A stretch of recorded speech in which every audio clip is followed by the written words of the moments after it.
নমস্কার, SG goat ফার্মের আরও একটা ভিডিওতে সবাইকে স্বাগত জানাই। আজকের ভিডিওটা মূলত আমাদের সেই সমস্ত চাষি ভাইদের জন্য যারা গোট ফার্মিং শুরু করেছেন কিন্তু ঠিকঠাক করে ম্যানেজ করে উঠতে পারছেন না, কিভাবে এগোবেন বুঝতে পারছেন না। তাদেরকে বলবো আপনারা ফার্মে তিনখানা খাতা মেনটেন করুন। নাম্বার ওয়ান, ডিওয়ার্মিং খাতা বা কৃমিনাশক খাতা। আপনি আপনার ফার্মে কৃমিনাশক কখন করছেন বা বুস্টার ডোজ কখন দেবেন তার জন্য একটা খাতা মেনটেন করুন। নাম্বার টু, ভ্যাকসিনেশন খাতা।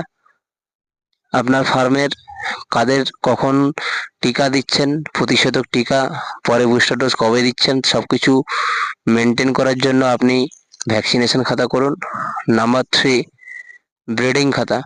আপনার ফার্মের যে প্রজাতি রয়েছে সেটা ব্ল্যাক বেঙ্গল হোক বা ক্রস, যাতে ইনব্রিডিং না হয় সেই সমস্ত দিক মেনটেন করার জন্য আপনি একটা ব্রিডিং খাতা মেনটেন করুন।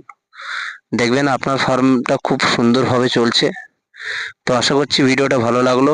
যদি ভিডিওটা ভালো লাগে অবশ্যই করে আমার এই পেজটাকে ফলো করে রাখবেন এইরকম ভিডিও পাওয়ার জন্য।